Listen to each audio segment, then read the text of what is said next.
On 3, 2, check ignition, and may God's love be with you. Vice President Biden said that with a new moonshot, America can cure cancer. For the families that we can still save, let's make America the country that cures cancer once and for all. What do you say, Joe? So, was this truly a moonshot? Or just another swipe at the clouds? Let's take a look at the moonshot goals and how those goals have been progressing towards saving lives. The goals of the Moonshot 21st Century Cures Act was, number 1, to accelerate scientific discoveries in cancer. This was meant to double the speed of discovery time in half. So after 6 years, we should essentially be 12 years closer to finding a cure. Number 2, foster greater collaboration in research. Number 3, improve the sharing of data.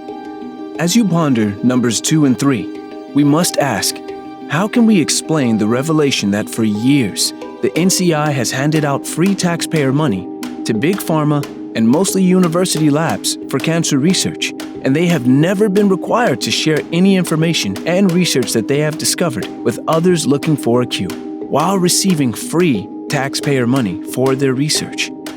There is no reasonable explanation for this. How about we add an additional goal to theirs? Maybe a number 4, a complete expectation for fast-tracking research to find a cure regardless of the cost and efforts needed.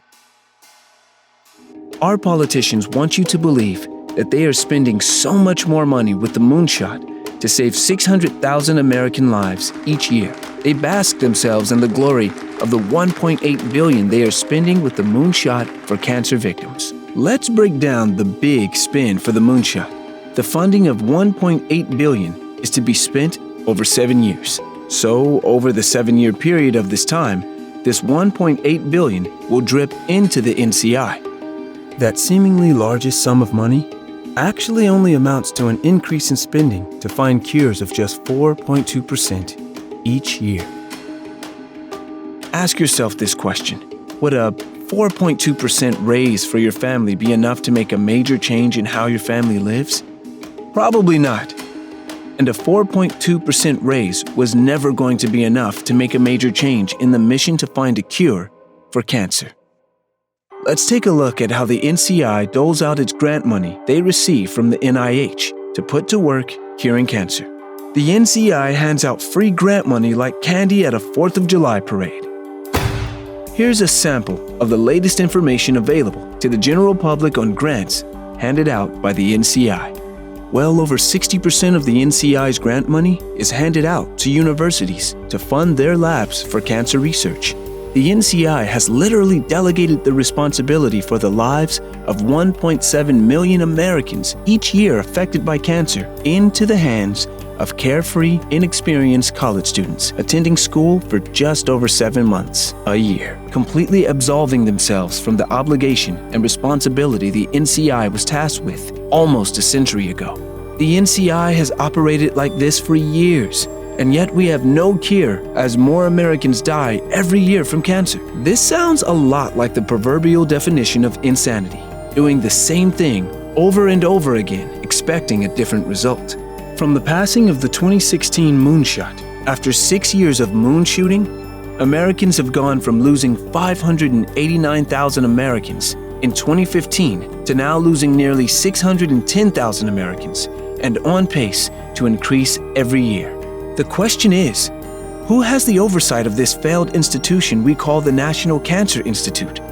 The NCI is a sub-agency of the National Institutes of Health who provides the funding for the NCI. The NIH was also a big recipient of the 21st Century Cures Act that the moonshot was a part of. The NIH received $1 billion in funding to fight the opioid epidemic.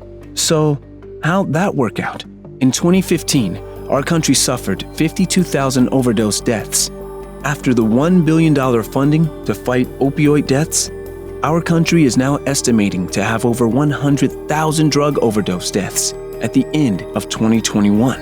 In addition to all this failure, for over 80 years, our country's leaders have told us they are intent on stopping cancer.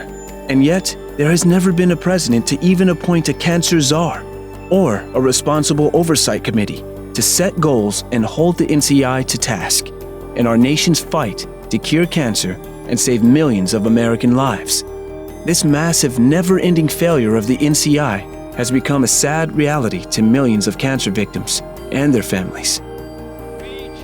Until the NCI is reimagined and operated with a steadfast resolve to cure cancer, such is the resolve we had when we went to the moon 52 years ago, sadly, it will continue to be business as usual within this failed institution, leaving millions of Americans and their families tortured at the hands of this unparalleled killer called cancer.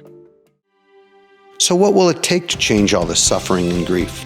How do we convince our government to fulfill their promise of a cure for cancer? How do we convince them to spend man-on-the-moon type money to find the cure? Sign our petition today. Share our content and our mission so we can continue to get the word out. Only we can convince our government to fulfill their promises.